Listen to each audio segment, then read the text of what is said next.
말할 수 있는 귀한 시간 되게 하여 주시옵소서. 우리가 대간절 무엇이간데 하나님께서 우리를 사랑하셔서 우리를 이렇게 주님의 전에 불러주셔서 함께 모여 주님을 바라볼 수 있는 이 시간을 허락하여 주셨는지요. 주님, 이것이 은혜가 아니고서는 그 어떤 말로도 표현될 것이 없다라고 여겨집니다. 주님, 우리가 형식적으로 드려지는 예배가 아니라 영과 진리로 드려지는 예배가 되게 하여 주시옵고, 하나님의 그 은혜에 반응하여 주님을 높이 올려드릴 수 있는, 주님의 사랑에 감격할 수 있는 귀한 예배 시간이 될 수 있도록 하나님 우리를 붙드시고 역사하여 주시옵소서. 이 모든 거 우리 주님께 의탁드리오며 다시 오실 우리 주 예수 그리스도의 이름으로 기도 올려드렸습니다. 아멘. 자, 오늘 우리가 읽었던 이 본문에서는요, 저와 여러분에게 분명하고 선명하게 전해주는 내용들이 있습니다. 어떤 내용을 전해줍니까? 저와 여러분을 죄에서 구원하시려 예수 그리스도께서 이 땅 가운데 오셨다라는 것입니다. 그 일이 구약의 선지자로부터 예언된 모든 내용들을 예수님께서 성취하심으로 이루어졌다라고 전하고 있는 것이죠. 그리고 그 주님께서 어떻게 하셨다고요? 임마누엘로 우리와 함께 계신다라고 말씀하십니다. 여러분, 이 얼마나 놀라운 복음의 소식입니까? 이것이 저와 여러분이 믿는 복음의 내용의 핵심이 아니겠습니까? 이 사실이 정말로 믿어지십니까? 네, 아멘이지요. 맞습니다. 어느 누구도 그것에 대해서 부정할 수 없을 것입니다. 이 땅에 그리스도로 오신 예수님은 여자의 후손이고 다윗의 후손으로 언약을 성취하신 분으로 이 땅 가운데에 오셨습니다. 하나님께서 저와 여러분의 구원을 위해서 하셨던 그 모든 언약을 성취하실 분으로 이 땅 가운데 오셨다라는 것이죠. 그리고 저와 여러분과 함께 사셨고 죄와 사망의 문제를 십자가와 부활을 통하여서 해결하셨습니다. 그래서 오늘 말씀과 같이 십자가와 부활을 통하여서 자기의 백성을 죄에서 어떻게 했다고요? 구원했다라고 성경은 저희에게 말씀해 주고 있는 것이죠. 자, 이러한 예수님을 믿는 믿음을 가진 이들의 심령 가운데에 성령님께서 찾아와 주셔서 어떻게 합니까? 예수님께서 승천하시기 전에 우리 가운데 하셨던 그 약속과 같이 세상 끝나는 날까지 함께 주시는 것이죠. 저와 여러분이 예수님을 믿으면 창조주 하나님의 영이신 성령께서 어떻게 하신다고요? 우리 안에 거하게 된다는 것입니다. 여러분은 하나님이 거하시는 처소가 무엇입니까? 그것을 우리가 성전이라고 부르는 것 아니겠습니까? 저와 여러분 안에 성령님이 계시기 때문에, 내주하여 계시기 때문에 우리가 어떻게 됩니까? 하나님이 거하시는 성전이 되는 것입니다. 성전이 되는 그 은혜를 우리 가운데 누리게 하셨다는 것입니다. 여러분, 오늘 본문의 말씀과 같이 하나님이 우리와 함께 계신다는 그 임마누엘의 약속이 어떻습니까? 우리의 삶 가운데 실제적으로 이루어진 것이지요. 이것이 오늘 성경이 저와 여러분에게 전하는 핵심적인 메시지라고 할 수 있을 것입니다. 여러분 보십시오. 오늘 이 말씀 가운데 짧은 세 구절을 읽었지만 이 말씀 가운데서는 어떻게 말씀하고 있습니까? 매우 선명하고 분명하게 저와 여러분 가운데 일어난 일들에 대해서 전하고 있다는 것입니다. 그리고 우리 안에 어떤 변화들이 일어났는지 또한 보여줍니다. 하나님의 구원의 역사가 예수 그리스도를 통해서 어떻게 성취되었는지를 보여줍니다. 그런데요, 보십시오. 성경은 분명하고 선명하게 우리 가운데, 우리 역사 가운데 이런 일이 일어났다라고 전해주고 있는데, 그 예수님을 믿는, 그 예수님을 믿고 배우는 그리스도인의 삶은요, 생각보다 선명하지 못하다는 것을 발견하게 되는 것입니다. 제가 사역을 하면서 수많은 그리스도인들, 교회 밖에 있는 예수님을 믿지 않는 사람들은 이렇게 내버려 두고요, 교회 안에서 기존에 신앙생활을 해왔다고 하는 수많은 그리스도인들을 만나면서 제가 느끼는 것은 성경은 분명하게 또 선명하게 예수님이 어떤 분이신지, 하나님이 어떤 분이신지 저희 가운데 밝혀주고 있는데, 생각보다 선명하게 그 하나님을 바라보고 살아가는 사람들을 만나는 것이 쉽지 않다는 것을 보게 된다는 것입니다. 이와 관련된 제가 가슴 아픈 이야기를 좀 나누겠습니다. 한번 들어보시고 혹시 우리의 모습들을 같이 한번 점검해 봤으면 좋겠습니다. 어떤 형제가 있었는데요, 모태신앙으로 자라났다는 것입니다. 무엇으로 자라났다고요? 모태신앙이요. 엄마 뱃속에서부터 이 기독교 문화 가운데서 복음과 하나님의 말씀을 듣고 자라난 형제입니다. 그 형제가 자라난 인생에 있어서 깊은 고민을 했었습니다. 그 형제는 삶의 깊은 고민을 하면서 자신의 가장 가까이에 있는 하나님에 대해서 질문을 하기 시작했다랍니다. 그런데 그가 다니던 그 교회의 분위기는 그 형제에게 우선 믿으라라는 그 믿음을 계속해서 강요했다라는 것입니다. 일단 믿기만 하면 깨달아진다는 답변만 계속해서 돌아왔다라는 것이죠. 자신의 삶의 깊은 고민을 이어가던 그 형제는 스스로 그런 것에 대한 끊임없는 하나님에 대한 질문을 던지다가 이렇게 답을 내렸다고 합니다. 기독교에서는 인생에 대한 답을 얻을 수 없다라는 결론을 내렸다고 합니다. 왜 그랬을까요? 자신은 굉장히 그 하나님에 대해서 알고 싶고 궁금한데 그 하나님이 모호했다는 것입니다. 그래서 그에 대한, 인생에 대한, 삶에 대한, 하나님에 대한, 신에 대한 근본적인 답을 얻지 못했던 것이죠. 그 이후 이 형제는 어떻게 되었을까요? 그냥 교회를 떠나는 정도에서 끝나는 것이 아니라 깊은 고민을 했던 이 형제는 삶의 깊은 고민과 진리에 대한 목마름이 있었던 그 형제는 다른 종교로 귀의했다는 것입니다. 거기서 진리를 찾기 위해서 떠나갔다는 것입니다. 하나님이 모호했기 때문에. 그리고요, 그냥 그 다른 종교를 믿는 것에서 끝나는 것이 아니라 그 종교의 리더를 양성하는 곳에서 일종의 수련을 받고 있다고 합니다. 우리식의 표현을 말하냐면요, 신학대학원과 같은 곳을 다니고 있다는 것이에요. 누가요? 모태신앙으로 어렸을 때부터 자라봤던 그 형제가 그랬다는 것입니다. 그곳에서 인생에 대한 답을 찾고자 고군분투하고 있다는 이야기를 들었습니다. 여러분, 이 이야기가 어떻게 들리십니까? 저는 한 사람의 목회자로서, 복음을 전하는 자로서 이 이야기를 듣고 엄청난 책임감과 가슴 아픔이 밀려왔습니다. 또한 그 오랜 시간 동안 교회 안에서 진리를 찾아 헤맸을 그 형제를 생각하니 안타까움이 너무 밀려오는 겁니다. 복음을 맡은 자로서 선명한 복음을 전하지 않았을 때 이런 일이 일어날 수 있겠구나, 나의 주변에서 이런 일이 일어날 수 있겠구나 하며 제가 경각심을 가지고 다시 한번 하나님 앞에서 제 자신을 돌이켜볼 수 있는 시간을 가졌던 기억이 납니다. 저는요, 이 형제를 개인적으로는 알지 못합니다. 그러나 그와 비슷한 상황에 놓인 그 형제의 지인을 통해서 그 이야기를 들었습니다. 그 형제의 지인도 그와 동일한 문제를 안고 있었습니다. 모태신앙으로 자랐지만 교회에서 여러 가지 봉사도 했지만 하나님이 어떤 분이신지 모르고 그냥 다녔다라고 고백을 합니다. 그렇게 성인이 되었고 직장으로 인해서 부모님과 따로 떨어져 독립을 하게 되었을 때에 그 친구가 어떤 선택을 했을까요? 네, 교회도 함께 떠났다라는 것입니다. 왜냐하면 하나님이 어떤 분이신지 자신의 삶에서 의미를 찾을 수 없었기 때문에 그런 것입니다. 그렇게 5년 정도 교회를 떠나는 시간을 보내는 과정 속에서 스스로 삶에 대한 질문을 갖게 되었답니다.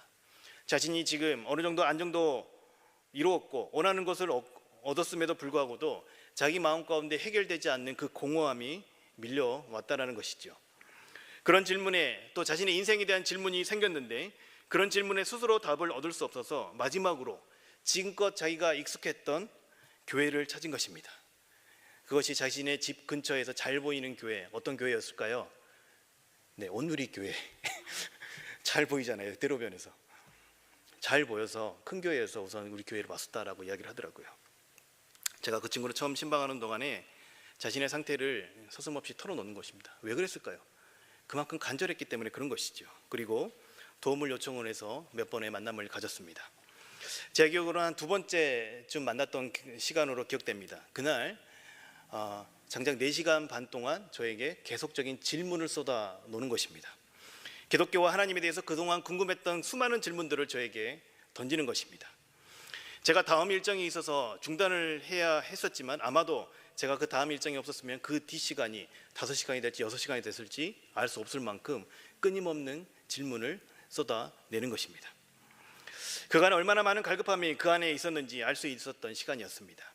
그리고 몇 번의 만남 가운데 복음을 전했고 얼마 전에 예수님을 자신 삶의 주인으로 모셔드리는 인격적인 복음을 받아들이는 결단을 했었습니다.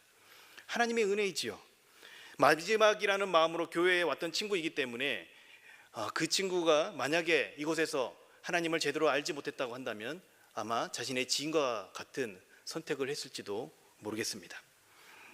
여러분, 제가 그 친구와의 만남 가운데서 했던 것이 무엇일까요? 제가 전했던 복음이 무슨 대단한 복음이요? 아니요, 그렇지 않습니다. 성경에 나타나 있는 그 내용을 그대로 전했던 것뿐인데요, 제가 했던 것은 무엇이냐면 선명한 복음을 나누면서 그 친구가 가지고 있었던 하나님에 대한 왜곡된 이미지를 어떻게 해요? 걷어내는 것을 먼저 했던 것입니다. 기독교와 하나님에 대한 장애물들을 제거하는 것들을 먼저 했던 것이죠. 그리고 이 성경에 나타나 있는 예수님이 우리 삶에 어떤 의미를 주시는 분인지에 대해서 반복적으로 선명하게 나눴습니다. 그런 시간들을 통해서 어린 시절부터 익숙했지만 늘 모호했던 하나님에 대한 그 모호함이 거치게 되어지고 그 모호함이 선명함으로 점점 바뀌는 것들을 경험했던 것입니다. 그리고 나니까 비로소 하나님 앞에 나아가는 결단을 했다라는 고백을 했던 것입니다. 여러분, 이 친구는요, 부모님의 신앙으로 인해서 어린 시절부터 교회에 다녔습니다. 그래서 교회를 통해서 전수받은 가르침들을 통해서 나름대로 기독교는 이럴 것이다, 교회는 이런 것이다 라는 개인적인 생각과 그 나름의 정립이 되어 있던 친구였습니다. 막연하지만 스스로 정립했던 그 내용들을 어떻게 합니까? 잘 지켜가고 잘 준수해가고 그렇게 살아가는 것이 신앙생활이라고 여기면서 살았던 친구입니다. 교회에서 하라는 것들, 해야 한다는 것들, 특히나 봉사라든지 예수님을 믿는 사람이라면 이래야 한다는 것들을 행하는 것들을 배웠습니다. 그러나 여러분, 그러한 시간이 길어진다고 해서 내가 믿어야 할 믿음의 대상이 저절로 선명해지는 것이 아니었다는 것입니다. 모함의 시간이 길어지면 길어질수록 더 많은 의문이 그 친구 가운데는 남아 있었던 것이죠. 그러다가 어땠습니까? 자신의 경제적 독립과 함께 교회도 떠나게 된 것입니다. 여러분, 이것은요, 저는 비단 그 친구들만의 문제는 아닐 것으로 여겨집니다. 왜냐하면 우리는 신앙생활을 하는 내내 하나님에 대해 무언가를 집중하기보다는 무언가를 해야 하는 것에 더 많은 에너지를 쏟을 때가 있기 때문에 그런 것이지요.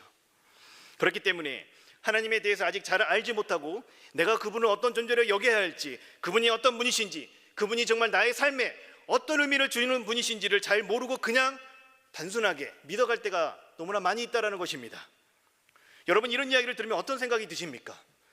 저와 여러분은 어떠신가요?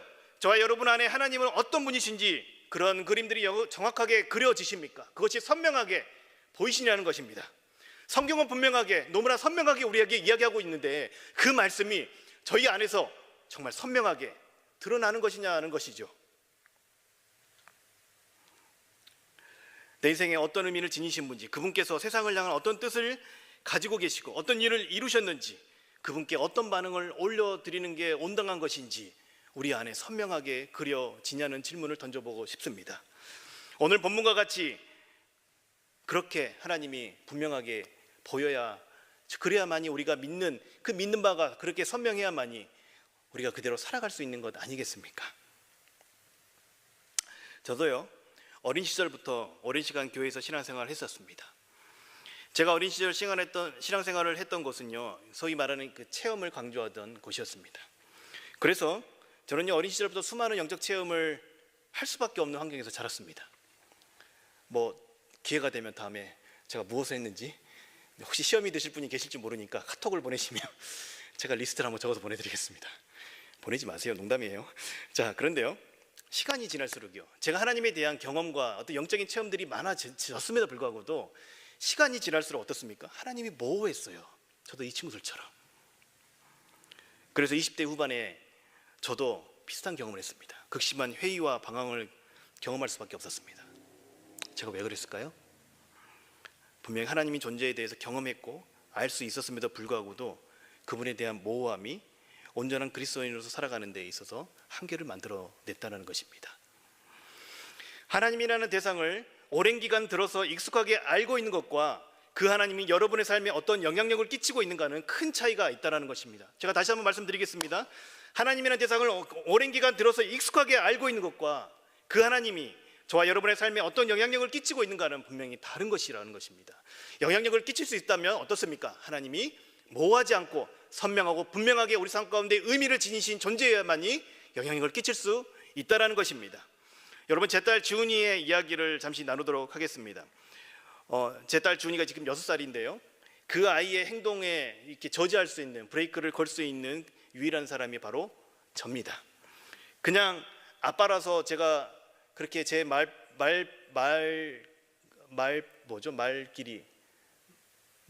제 말이 이렇게 아이한테 먹히는 것이 아니라요, 저는요, 때에 따라서, 상황에 따라서, 필요에 따라서 사랑으로 훈육하기 때문에 그런 것입니다. 이 의미를 잘 생각해 보십시오. 사랑으로 훈육을 어떻게 하는지는 여러분의 상상에 맡기겠습니다. 그렇기 때문에 아빠가 한 말을 제 딸이 흘려듣지가 않습니다. 그런 지원이가 지금 6살인데요 한 3-4살쯤 됐을 때 일입니다. 그녀의 하루의 일과에 매우 중요한 일과가 있었습니다. 그녀의 하루, 그 여성들의 하루 가운데 가장 중요한 일과가 무엇일까요? 네, 쇼핑하는 것이죠. 그 아이가 어린이집에 다녀오면 늘 어떻습니까? 슈퍼에 들려서 하루의 일과를 마무리하는 것을 쇼핑으로 마무리를 했었던 것입니다. 그래서 자신이 좋아하는 과자나 사탕이나 젤리 같은 것을 사는 것입니다. 그런데 저는 늘 한 개만 고르게 합니다. 또한 과다하고 여겨지는 것들을 스스로 포기하게 합니다. 왜 그럴까요? 매일 가기 때문에요. 그녀의 일상 가운데서 쇼핑은 빠질 수 없는 코스이기 때문에 그것이 매일매일 과할 필요가 없다라는 것이죠. 그래서요, 어린이집에서 하원할 때에 제가 나타나면요, 표정이 굳습니다. 이 아이의 표정에 실망한 기색이 역력합니다. 왜 그렇습니까? 제가 가면 자기가 원하는 대로 다 뭔가를 살 수 없다는 것을 알기 때문에 그런 것이죠. 반면 누가 데리러 나오면 이 아이의 얼굴에 화색이 돌까요? 네, 외할머니가 근처에 계시는데 외할머니가 데리러 나오면 뛸 듯이 기뻐합니다. 왜냐하면 할머니는 자신이 원하는 것들을 원하는 대로 다 해줄 것을 알기 때문에 그런 것이죠. 제가 퇴근하고 집에 갔을 때 할머니와 함께 슈퍼에 가서 너무나 과한 것들을 사서 집에 오길래 그러면 안 된다고 제가 몇 번 사랑으로 훈육을 했습니다. 그랬더니 주은이가 달라졌습니다. 어떻게 달라졌냐면요, 할머니가 데리러 가도 이전과 같이 큰 것들을 사거나 여러 개를 막 들고 오지 않는 것입니다. 절제하는 마음이 생겼던 것이죠. 자신이 원하는 것들을 들었을 때 곁에서 할머니가 이렇게 이야기합니다. 그거 아빠가 싫어하실 것 같은데, 이러면요 다시 내려놓는다는 것이에요. 때로는 자신이 마음에 드는 것을 이렇게 골랐다가 스스로 생각했을 때 이게 과하다고 여겨지면 어떻게 이야기하냐면요, 이거 아빠가 싫어해 하고 내려놓는다는 것입니다. 할머니의 증언에 의하면요. 기특하지요. 그러다가 어느 날은 할머니한테 아빠가 집에 있는지 이렇게 물었다면 확인을 했다는 거예요. 아빠가 없는 것이 확인이 되면 마음껏 자신이 원하는 것을 다시 산다고 합니다. 그리고는요, 두세 개를 사면 한 개만 손에 쥐고 나머지는요 가방에 이렇게 쑤셔 넣는다는 거예요. 숨겼다는 거예요. 이런 순간은 기특함이 괘씸함으로 바뀌는 순간입니다. 여러분, 그 어린 3-4살밖에 안 된 그 주은이가, 제 딸이 왜 그랬을까요? 그것은 주은이가 제가 제 아빠라는 존재에 대해서 아는 것에서만 끝났다면 그런 행동을 하지 않을 것입니다. 제 딸에게 제가 영향력이 있는 존재이기 때문에 그 아이가 제가 말하는 것들을 귀담아 듣는 것이지요. 아빠가 자신에게 어떤 존재인지를 알았기 때문에 자신의 일상 가운데서도 매일매일 빠질 수 없는 매우 중요한 여성의 일상 가운데 그 쇼핑을 하는 가운데서 누구를 의식합니까? 아빠를 의식한다는 겁니다. 아빠의 뜻을 알기 때문에 자신의 행동에 있어서 스스로 삼가하게 되는 것이죠. 아빠가 무엇을 하기를 원하는지 모호하지 않기 때문에 그 아빠의 뜻에 맞춰서 선택을 할 수가 있게 된 것이죠. 여러분, 이 차이가 느껴지십니까? 저와 여러분이 하나님을 오랜 기간 아는 것에는 아무런 의미가 없습니다. 대상에 대한 정확한 인식이 그 대상에 대한 태도를 만들어내는 것입니다. 대상에 대한 정확한 인식이 내 삶에 어떻습니까? 그분을 의식하고 살아가는 영향력으로 나타나는 것입니다. 어린 30살밖에 안 된 제 딸이 아빠라는 대상에 대한 정확한 인식을 하고 아빠가 싫어하는 행동을 안 하는 것을 다시 한번 생각해 보시기 바랍니다. 하나님에 대한 정확한 인식이, 하나님에 대한 선명한 지식이 저와 여러분의 삶에 하나님이 영향력으로 나타나는 것이지요. 여러분, 그 하나님이 모호한다면 우리의 신앙은 그 신앙을 이어가는 것을 넘어서서 위태로기까지 한다라고 저는 감히 말씀드릴 수 있을 것입니다. 그래서 저는 오늘 본문 말씀을 통해서 하나님에 대해 우리의 믿음의 근거를 어디에 두어야 할지 함께 알아보도록 하겠습니다. 그리고 그 대상에 대한 정확한 근거를 통한 믿음을 올려드리게 될 때 그분이 우리 삶에 어떤 영향력을 끼칠 수 있는 존재인지 한번 함께 고민하는 시간이 되기를 소망합니다. 자, 우리가 임마누엘로 우리와 함께 계시는 하나님을 믿는 데 있어서 가장 큰 장애물이 무엇일까요?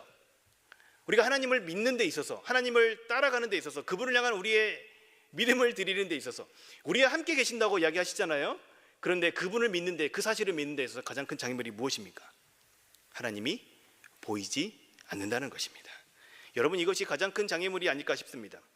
대다수의 사람들이 우리의 삶과 인생, 특히 죽음에 대해서 생각해 보았을 때에 신이라는 대상에 대해서 고민하고 그 대상에 대해서 진지하게 접근을 하게 됩니다. 그러나 신이 있다고 여기는 대부분의 사람들은 이렇게 생각합니다. 신이라는 존재가 보이지 않고 인간의 영역과 다른 영역에 있기 때문에 그 대상에 대해서, 그 신이라는 대상에 대해서 잘 알 수 없다라는 생각을 하게 된다는 것이에요. 그 대상이 있는 줄은 알겠는데 그 대상에 대해서 어떻게 해요? 보이지 않기 때문에 잘할 수 없다라는 그런 인식을 우리 보편적으로 우리 사람들이 가지고 있다는 것입니다. 그래서 신이라는 대상을 생각하면요, 사람들의 이미지에 의해서는 어떠냐면요, 굉장히 모호해요. 그래서 자신들이 생각하는 그런 이미지들을 거기에 투영시키기 마련입니다. 왜냐하면 우리와 다른 차원에 있는 존재라고 여겨지기 때문에 그렇습니다. 그러다 보니 수많은 종교인들이 신의 뜻을 깨닫기 위해서 종교적인 의식을 치르고 수행을 하며 깨달음을 얻고자 합니다. 그렇게 해서 다른 차원에 계신 신을 발견하고자 하는 것이죠. 세상 모든 종교가 신을 추구하는 방법들이 바로 이런 형태라는 것입니다. 자신이 인간의 입장에서 어떻게 해요? 신을 향해서 나아가는 것이죠. 그러나 여러분 보십시오. 신은 이럴 것이다라고 추측할 뿐이지 신에 대한 정확한 지식은 얻지 못합니다.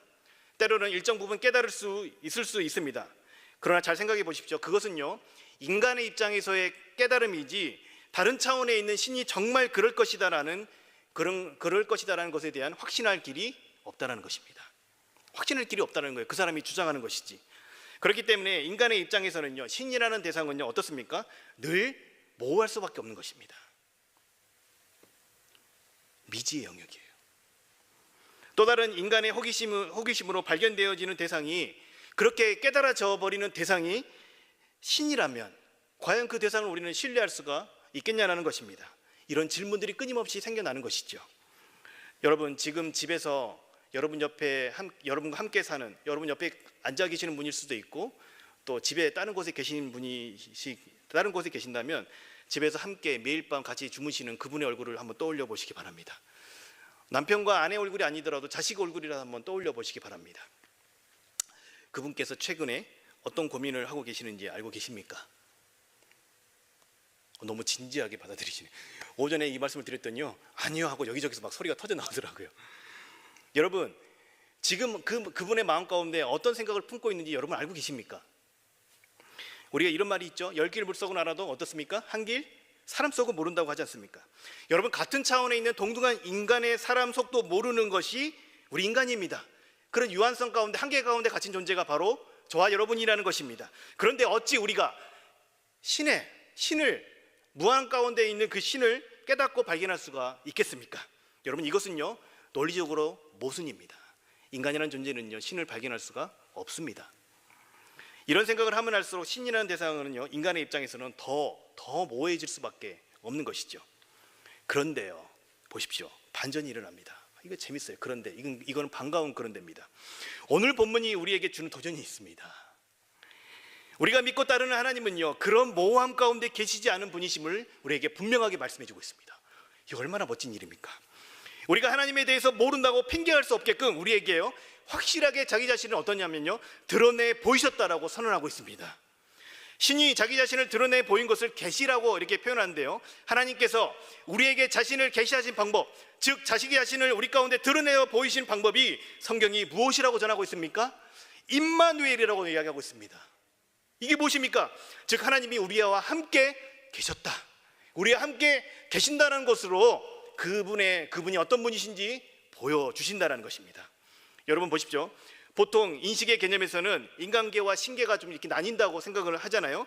그래서 일반인과 다르게 빼어나게 예쁜 여자 연예인을 보고 뭐라고 합니까? 여신이라는 표현을 쓰지 않습니까? 이게 뭐 이렇게 좋은 표현은 아닌데요, 이것의 의미는 이렇습니다. 인간계에 있을 수 없는 신계에서 내려온 미모다라는 그런 의미를 가지고 있답니다. 이렇듯이 우리의 인식에서는요, 이런 말들이 쓰여지는 걸 보면 신의 영역과 인간의 영역이 있다라고 생각한다는 것이죠. 그런데요, 그러한 우리의 통념을 깨뜨리고 하나님이 어떻게 해요? 우리의 역사 가운데 찾아오셨다라는 것을 선언하고 있습니다. 시간과 공간의 구애를 받지 않은 하나님께서 친히 인간의 몸을 입고 오셔서 우리와 동일하게 시간과 공간의 제약을 받으시면서 우리와 함께 계셨다라고 성경은 말씀하고 있습니다. 결국 여러분, 임마누엘이 무엇입니까? 하나님이 우리 인간을 찾아오셨음을 말씀해주고 있는 것입니다. 우리의 역사와 시간 가운데 오셔서 하나님 자신이 어떤 분이신지 저와 여러분에게 밝히 보여주셨음을 의미하는 것이죠. 그렇기 때문에 우리는요, 하나님이 더 이상 모호한 존재가 아닙니다. 하나님이 모호하다고 함부로 핑계할 수가 없다는 것입니다. 이는 하나님이 모호할 수 없는 존재로 우리의 역사 가운데 우뚝 서 계심을 말씀해주고 있는 것입니다. 여러분, 하나님이 인간에게 찾아와 자신이 어떤 분이신지 스스로 드러내 보이셨다라는 것입니다. 여러분, 사실 이 내용을 가만히 생각해 보면요, 이것이요, 기독교에 하나님이 인간에게 찾아오셨다는 이 논리가요, 굉장히 논리적입니다. 모순이 없어요. 왜 그렇습니까? 유한한 인간이 무한한 하나님을 스스로 깨달을 수 있는 능력이 없기 때문에 우리가 하나님을 알 수 있는 방법은 무엇입니까? 하나님이 인간을 찾아오셔야만 우리가 그분을 알 수 있다는 것입니다. 이 내용을 가만히 생각을 해보면 얼마나 설득력이 있는지 몰라요. 논리적으로도 모순이 없어요. 그런데 세상 종교는 어떻습니까? 인간이 신을 향해서 나아가고 그 신을 향해서 우리가 그 신을 알 수 있다는 개념을 가는데, 이것은요, 논리적으로 모순이 있는 거예요. 이것을 우리가 믿는 하나님이 우리 가운데 하셨다라는 것입니다. 유한한 인간에게 찾아와 주셔서 자기 자신이 어떤 분이신지, 어떤 뜻을 가지고 계시는지 저와 여러분에게 밝히 보여 주셨다는 것이죠. 여러분, 이것은 어떤 메시지를 우리에게 전해주는 것일까요? 이 메시지는, 이것은 더 이상 하나님이 먼 곳에 계시는 존재가 아님을 말씀해주고 있는 것입니다. 하나님과 인격적인 친밀함이 이 죄로 인해서 깨어진 인간의 역사는 끊임없이 하나님을 지우는 역사입니다. 하나님을 거부하는 역사입니다. 그렇기 때문에 인간의 역사가 진행되고 인간의 역사가 발달할수록 여러분, 어떤 일이 벌어질까요? 하나님에 대해서 알 수 없는 역사가 발전하게 되는 것입니다. 그래서 하나님이 더 모호해지고 하나님은 안 계시는 것처럼, 더 먼 곳에 있는 것처럼 여겨지는 그것이 바로 인간의 역사입니다. 여러분, 이런 인간의 역사의 발전에서 나타난 현상들이 어떤 것입니까? 지금 최근 한국 사회에서 이슈가 되고 있는 동성애와 포괄적 차별금지법, 여러분, 이것이 하나님 없는 인간의 역사 가운데 나타나는 극적인 현상으로 보여집니다. 그렇기 때문에 하나님이 지금도 여전히 역사의 주관자로 계시다는 그 사실을 믿는 우리 그리스도인들은 어떻습니까? 이것을 부인하고 바로잡고자 몸부림치는 것이죠. 제가 어제 신문을 봤는데요, 낙태했잖아요. 그 생명을 아무렇지도 않게 다룰 수 있는 법안들이 준비되고 있다는 것들을 보면서 정말 가슴이 아파요.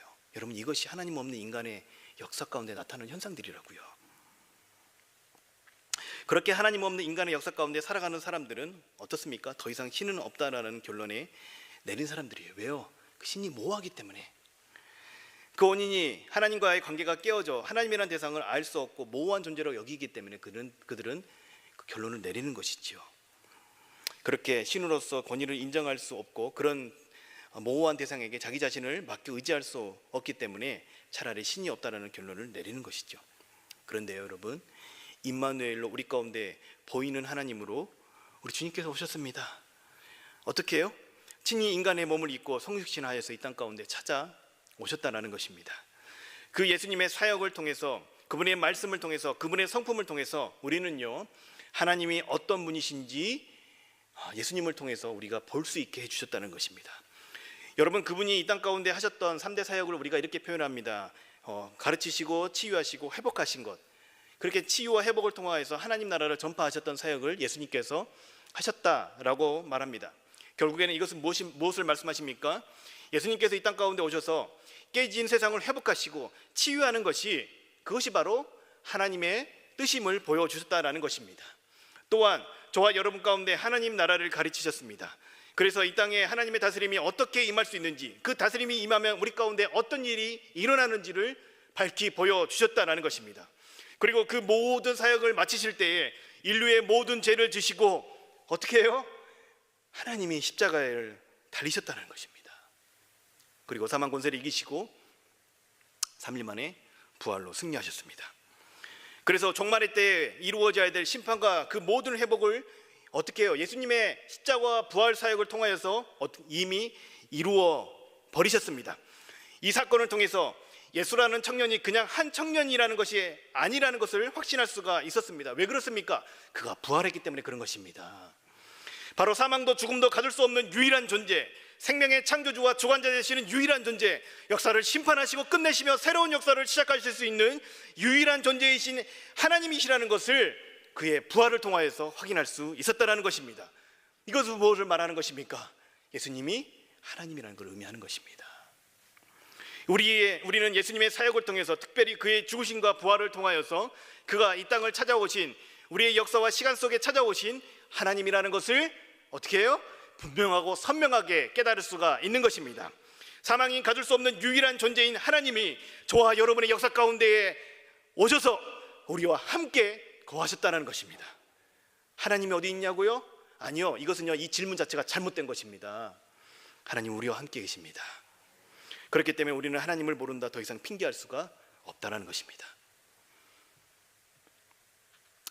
왜 그렇습니까? 우리가 만약에 하나님에 대해서 궁금한다고 한다면 인간의 역사 가운데 계신 예수님을 성경을 통해서 바라보면 되기 때문에 그런 것이죠. 하나님이 궁금하다면 예수님이 어떤 사역을 하시고 어떤 말씀을 하셨고 어떤 삶을 사셨는지 우리가 성경을 통해서 충분히 확인이 가능하기 때문에 그런 것입니다.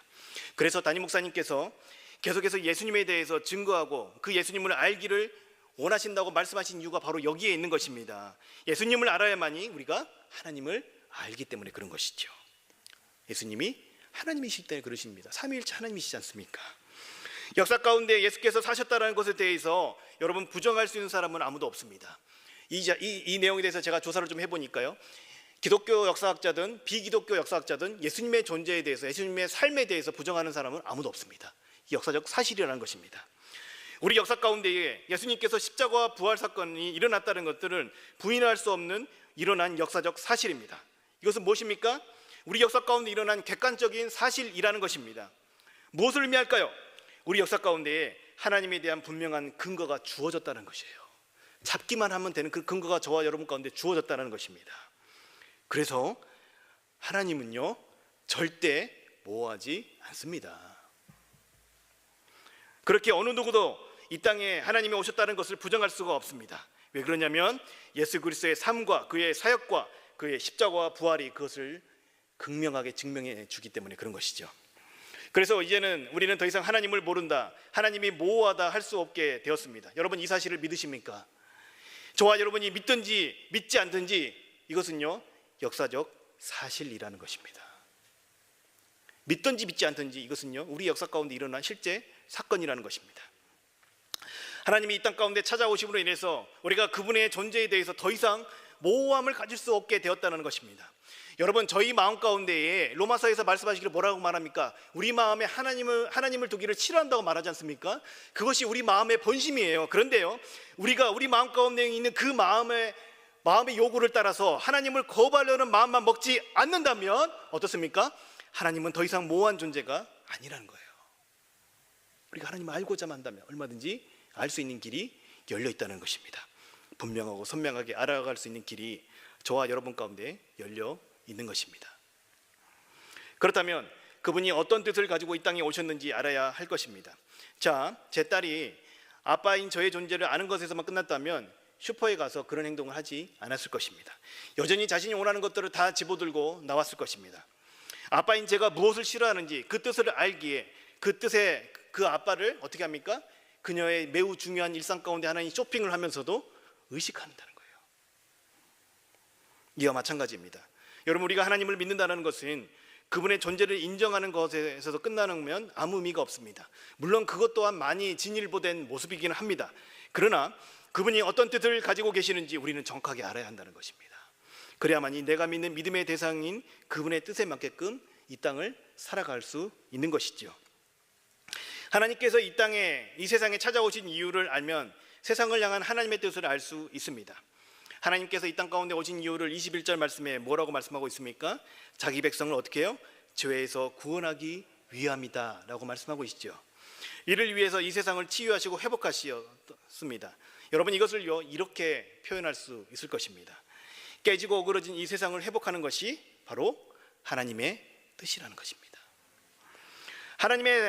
사람이 하나님의 다스림을 거부하면서 깨어진 이 세상 가운데에 하나님의 다스림을 가져오시기 위해서 이 땅 가운데 오셨다라는 것입니다.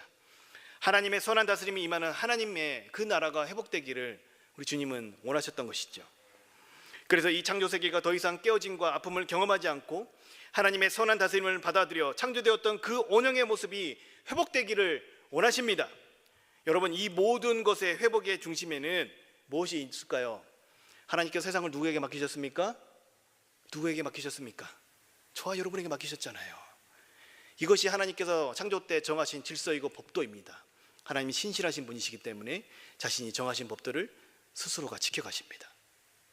자, 그렇게 하나님께서 세상을 우리에게 맡기셨는데 우리가 그 하나님을 거역하고 하나님과 관계를 깨뜨렸던 그것이 죄 아니겠습니까? 그러면 우리 인간을 통해서 이 세상 가운데 하나님의 다스림이 임하게끔 하는 것이 하나님이 정하신 법도인데 우리가 그 하나님을 거부하면서부터 이 세상 가운데 하나님의 다스림이 미치지 못했던 것입니다. 그래서 어떻습니까? 바로 하나님의 다스림을 회복하는 것에 있어서 그 모든 것의 세상의 회복의 중심에는 인간의 이 죄의 문제가 해결되어야 했던 것이죠. 그래서 오늘 21절 말씀처럼 죄에서 우리를 구원할 자로 이 땅에 오신 것입니다.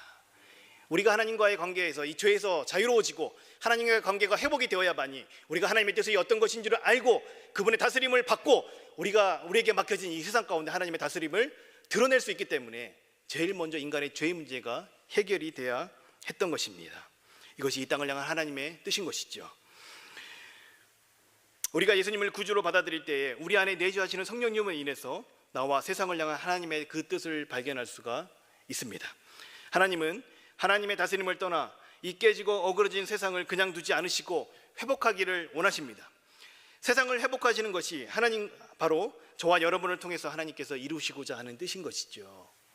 이 일을 위해서 우리를 먼저 부르시고 이렇게 공동체로 모여 살게 하신 것입니다. 그래서 이 교회를 통하여서 우리의 삶을 통하여서 세상 가운데 빛과 소금으로 드러나기를 원하십니다. 또한 각자의 삶의 자리에서 그렇게 우리가 살아가기를 원하는 것입니다. 하나님의 다스림을 드러내면서요. 이런 하나님의 뜻을 우리는 성경을 통해서 매우 선명하게 볼 수 있습니다. 그렇기 때문에 우리는 더 이상 이제 세상의 가치가 아닌 하나님이 나와 세상을 바라보는 가치로 이 세상을 살아갈 수 있는 근거를 얻게 되었다는 것이죠. 자, 제가 설교 초반에 인생의 수많은 고민에 대한 답을 기독교에서 찾을 수 없었던 이들에 대해서 소개를 했었습니다. 저 또한 사실 제 청년 시절에 이 모습이 바로 저의 모습이기도 합니다. 그들이 그런 선택을 했던 것은 하나님이 모호했기 때문에 그런 것이죠. 그러나 저는요, 이것을 분명하게 이렇게 말할 수 있습니다. 그것은요, 오해이고 착각이라는 것입니다. 그 둘 중 한 명은 하나님에 대한 모호함이 선명함으로 바뀌고 오해가 이해로 바뀌니 어떻게 되었습니까? 예수님을 받아들였잖아요. 결국 그 성경의 모든 것이 이 성경 안에 답이 있다는 것입니다. 여러분, 이렇게 우리 삶에 선명하게 찾아오신 하나님을 여러분 우리가 믿는다고 한다면 우리 삶의 영향력을 그분께서 어떻게 끼칠 수밖에 없습니다. 왜요? 우리가 무시할 수 없는 존재잖아요. 우리를 있게 하신 분이시잖아요. 우리의 본질과 같은 존재이시잖아요. 그분이 어떤 존재인지 명확하게 알고 그분의 뜻을 알 수 있기 때문에 우리는요, 우리 삶에서 하나님을 의식하면서 살아갈 수밖에 없다는 것입니다. 그분이 선명해지면 선명해질수록. 또한 우리는 함부로 하나님을 대하거나 그 존재를 무시할 수 없는 존재임을 깨닫게 됩니다. 그럼에도 불구하고도 저와 여러분의 삶에 하나님의 말씀이 영향력을 끼치지 못한다고 한다면, 우리의 살아왔던 하루의 일상 가운데서 하나님이 의식되지 않고 우리가 삶을 살아간다고 한다면, 이것은 여전히 우리는 하나님을 무시하는 자리에 서 있다는 것이죠. 그것은 하나님을 알고 있을지 모르겠지만 참된 믿음은 아니라고 보여집니다. 여러분, 제 딸 주은이가 저의 존재에 대해서 명확하게 압니다. 또한 아빠인 저의 뜻이 무엇인지 알기 때문에 그 어린아이도 그런 선택을 스스로 합니다. 의식하면서 그녀의 일상 가운데 가장 중요한 일상이 쇼핑을 하면서도 저를 의식한다는 것이죠. 저는 그 아이의 모습을 보면서 무척 기특함과 기쁨을 느낍니다. 저의 뜻을 따라서 행동하는 그 아이가 무척 사랑스럽습니다. 왜 그렇습니까? 제가 그 아이에게 영향력을 끼치고 있다는 것들이 느껴지기 때문에 그런 것이죠. 우리가 만약에 하나님이 더 이상 모호한 존재가 아님을 깨닫게 된다면, 이 사실을 믿게 된다면 하나님의 뜻을 발견할 수 있게 된다는 것입니다. 그리고 하나님이 여러분의 삶에 영향력이 있는 존재로 다가오게 되는 것이죠. 그 하나님이 함께 하심이 저와 여러분의 삶에 참된 소망이 될 것입니다. 하나님의 관점으로 여러분 자신을 또 이웃과 세상을 바라볼 수 있는 눈이 우리 가운데 열리게 된다는 것입니다. 각자 인생 가운데서 하나님이 우리의 삶을 허락하신 참된 의미 또한 발견될 수가 있는 것입니다. 여러분, 이 모든 것이 하나님에 대한 모호함이 거치게 될 때에 저와 여러분 가운데 일어나는 변화인 것이죠. 지금 이 순간에도 우리 주님은 우리와 함께 하신다고 약속하셨습니다. 세상을 창조하신 창조주 하나님께서 우리와 함께 임마누엘로 계실 때에 우리의 삶은 모호함에서 소망으로 넘치는 삶으로 모두가 전환이 될 것입니다. 하나님이 모호하다고 여겨지는 그 모든 생각이 무엇이라고요? 착각이고 거짓말입니다. 절대 속지 마십시오. 하나님은 절대 모호하신 분이 아니십니다.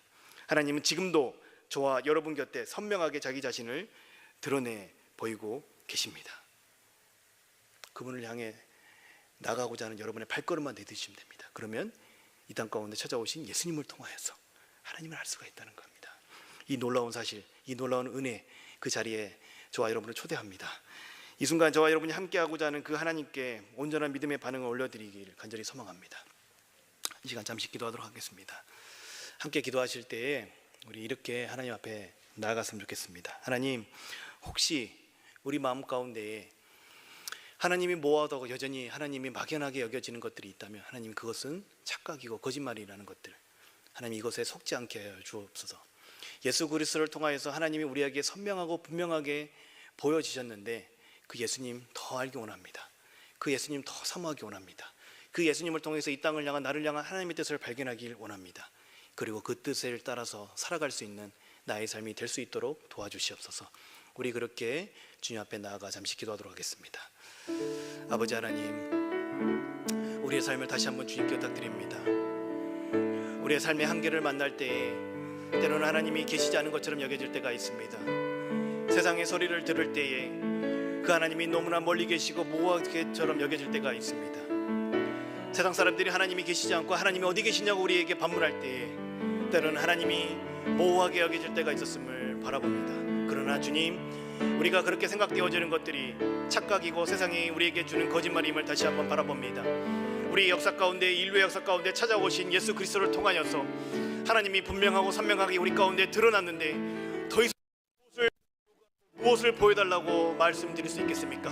주님, 성경에 나타나 있는 예수 그리스도를 통하여서 하나님을 볼 수 있는 눈을 열어 주시옵소서. 주의 성령께서 우리의 심령 가운데 말씀하여 주셔서 말씀 가운데 나타나 있는 예수 그리스도를 통하여서 하나님을 볼 수 있는 눈을 열어 주시옵고 온전한 믿음을 우리 가운데 허락하여 주시옵소서. 이미 우리 가운데 선명하고 분명하게 나타나 있는 그 하나님을 붙들고 살아갈 수 있는 저희가 되게 하여 주시옵고 세상이 말하고 있는 신이 없다라고 말하는 것들과 신이 모호하다는 것들, 하나님이 어디 계시냐는 그런 거짓말, 그런 착각 가운데 우리가 빠지지 않을 수 있도록 우리 자신을 하나님이 지켜주시옵고 더욱더 굳건한 믿음 안에서 하나님의 선하신 삶을, 우리가 선하신 뜻을 우리가 이해하며 우리 삶 가운데, 매일의 일상 가운데 그 주님을 의식하며 주님을 바라보며 주님께 우리 삶을 온전히 의탁드리며 살아갈 수 있는 저희가 될 수 있도록 주님 우리를 붙드시고 역사하여 주시옵소서. 주님 감사합니다. 그런 우리를 위해서, 이런 연약한 우리를 위해서 이 땅 가운데 우리를 찾아와 주시고 세상 끝날까지 우리와 함께 계시는, 임마누엘로 함께 계시는 그 주님을 바라봅니다. 우리 주님만이 우리의 참된 소망이 되십니다. 주님 감사합니다. 주님, 이 모든 것들 주님 안에서 새롭게 되는 은혜가 있을 수 있도록 도와주시옵소서. 주님 감사합니다. 다시 오실 우리 주 예수 그리스도의 이름으로 기도 올려드렸습니다. 아멘.